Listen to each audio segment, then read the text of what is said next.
So Ruth, I'm hoping that you are here and you're back in the main room. May I throw to you first and give us a bit of your presentation and tell us a little bit about Home Instead, and then I'll run through the group and we'll be able to hear from all of you. So Ruth, let me hand over to you. Amazing, thank you, Ben, and hello everybody. So Home Instead is the world's largest home care provider. We look after over 16,000 clients in the UK, and we provide basically services that enable people, mainly older people, to stay at home for longer, which is actually where they want to be. Our services include companionship, personal care, specialist care and live-in, amongst other services. But I think the fundamental thing about Home Instead is that it's a very personalised service that is relationship-led. And not only is it about providing services to those who actually receive our care, but it's actually peace of mind to their families and their loved ones who actually need to know that their parents or their loved ones are actually safe at home and actually receiving the best quality care. We have a very unique model in that we introduce our care professionals to our clients. We match them based on interests and hobbies, so their kind of relationships can be built.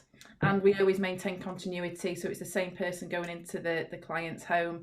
And I think the most important thing is that we invest heavily in the training of our care professionals to make sure that they're able to deliver the most outstanding care and actually put smiles on the faces of our clients, which is really important to us. So that's us, Ben, in a nutshell.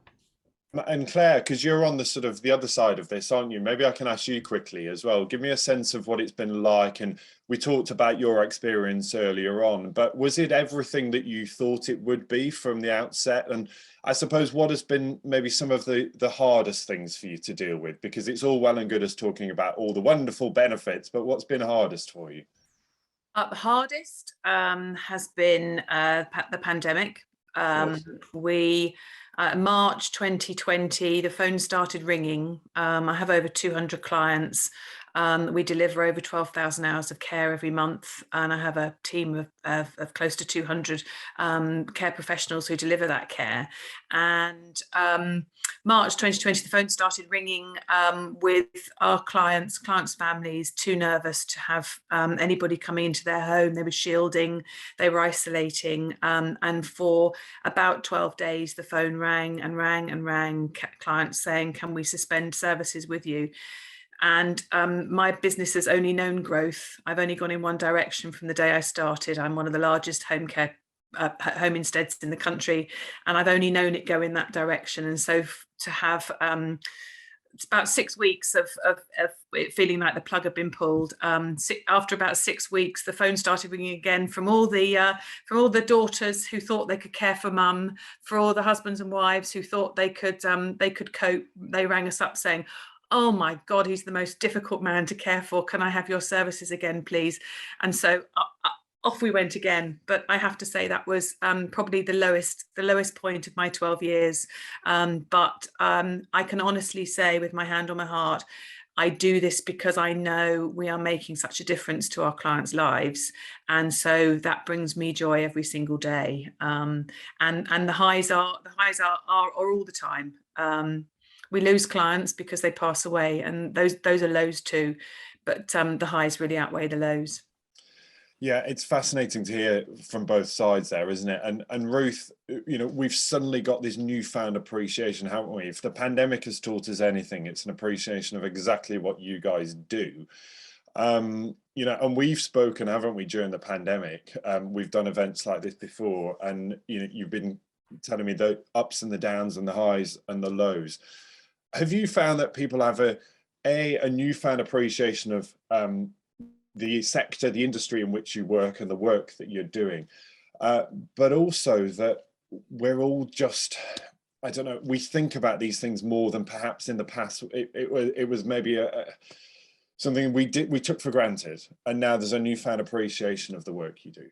Yeah, absolutely. I think the first thing is, sadly, we all saw what was happening within care homes, and until I would say the last 2 years, it wasn't really a subject that was talked about. Even like with my parents, trying to talk about what happens when you get older, it's almost a little bit taboo. And I think what's happened is actually this has actually brought things more to the forefront and brought actually care at home, which is where people actually want to be, more to the forefront as well, and actually enabled conversations. But I think linked to that, the fact that people were so locked down and so isolated and lonely, that to be able to offer service that actually brings a whole host of companionship and joy and getting people out into the community has also been able, has also meant that we've had to kind of start to be able to have that conversation again, which is and the staff stepped up, and they felt like they were on the front line. They were out there, and we've just changed the name from caregiver to care professional, because actually we need to rise them up. They need to be on the same pedestal as doctors and nurses and all the staff in the NHS, because the work that they do keeping clients independent at home, you know, they are superstars. I normally run a conference this time of year for my staff, and we all gather in a hotel, and we have PowerPoint presentations. But I've spent the week, I've got 15 meetings with small groups of my teams, just listening to how they've coped through the pandemic, and it's been a real eye opener to just see the professionalism of how amazing these people are. It's been a exhausting but absolutely brilliant week for me. And you're right, it's about having that conversation, isn't it? And if anything, you know, we're more able to have that conversation now and think about these things a little bit more than perhaps we did in the past. I'm grateful to you both. Thank you, Ruth and Claire. Thanks so much for running through that. And so Clare Jefferies, Home Instead Wimbledon, and Ruth Brown at Home Instead. We heard from them at the beginning, but I very unfairly, Ruth, didn't give you a chance to give your little presentation, your pitch. So I'm going to let you do that now. So my apologies. And a reminder to everyone as well, keep the questions coming in. A lot of you sending them in already. So, and there's a few for you actually, Ruth, but I'll let you make your presentation first. But a reminder to everyone, put your questions in the chat box and we'll get to them very shortly. So Ruth, over to you. Thanks, Ben. And unlike John at Fast Signs, I obviously failed my audition for being a BBC roving reporter and didn't quite get the memo. So don't be daft. Actually, it's been really interesting just listening. And I think rather than doing the presentation, I just want to go to Claire and just say, Claire, you've listened to other franchisees from other sectors on this call tonight, and I know peer support and the franchise network in itself has just been fundamental to not only your kind of growth, but also your enjoyment along the way. Can you tell us a little bit more about it? Absolutely. We are 240 franchises in this country, and I joined when I'm office number 56, I think. A lot's changed in the last 12 years for everyone, I'm hearing. But I have got some incredible friends, some brilliant colleagues, people who are going through exactly the same problems that I go through. Having that network behind me of people that I can turn to makes a big difference. Just a conversation I had with somebody this morning. We have a WhatsApp group, and I wasn't really on it, and she just messaged me saying everything okay, and you know, to then respond to her saying I've been in meetings all day, to know that somebody was looking out for me in my network was brilliant. It's you know, it does make it, although you're running your own business and you're on your own and you are, you know, independently owned, and I own a limited company, and I actually own 3 franchises with my husband now. So I you know, we try not to talk too much about work at home. We try. It can be quite a daunting world running your own business, but having the support of the people within the network who know exactly what you're going through, and everybody now 12 years in, we've all been there at some point, and to be able to have that chat does make a big difference. And Claire, earlier when we were talking, you mentioned that you'd been kind of meeting your care professionals over the last week or so. Yeah. Can you just tell us a little bit about kind of how your role has changed over the last 12 years? Because, like you said, you know, I think I went out networking with you in the first year of your trading. So, what was the role like then, and what's it like now? It in the beginning, I did everything. as most people did. You know, I had a finger in every pie. I've done every role in the office. And as you grow, you have to start putting your trust and your belief and your in other people. And I'll be honest with you, I found that hard because I've always wanted to be very much in control. But I now have a team of 18 people in my office. I have an operations manager. I have heads of department. I have senior leadership team, and I have to really believe in them and trust in them. And I've spent a lot of time investing in them. Whenever I've hired somebody, even back in the very early days, I paid people more than I could afford. I brought people on sooner than I could afford, but I knew that it was an investment for the future. And with many people, it's really, really paid off, because I have a team of people that I absolutely trust. Somebody taught me quite early on, hire slowly and fire fast. And I have had to do that over the years. And I think that's probably the biggest disappointment of owning your own business, is that you put your trust in people and they turn out to be wrong uns, or shall I say, not right for your business, shall we say, from an HR perspective. But yeah, my work-life balance now is fabulous. I think from a home instead perspective, you can be as involved in your business as you want to be. I choose to be very much involved in mine. Mine is about being the person or the business that you go to when you've got a problem. I think because I've been a daughter who had needs for her own parents, I put myself in the shoes of a daughter and I say, if somebody rang my business, how could I help them? And I think that's what I've instilled in all my team, is that let's do the mum test.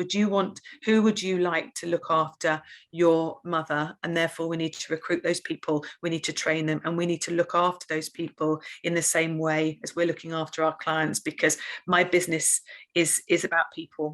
My business is the carers that I recruit, and I have to look after them. So I'm still very much involved in it, and I try really hard to sit away and look strategically at it, but I choose to be part of it, because I always believe, in the shadow of the leader, your business is what you've created.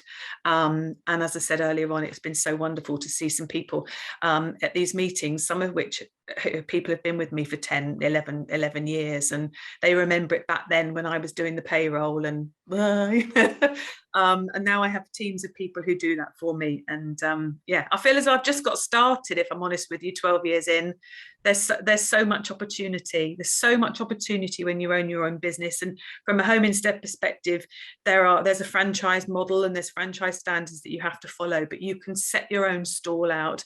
I've chosen to be very much part of my community, and very much part of caring for people with dementia, because that's something that I'm very passionate about.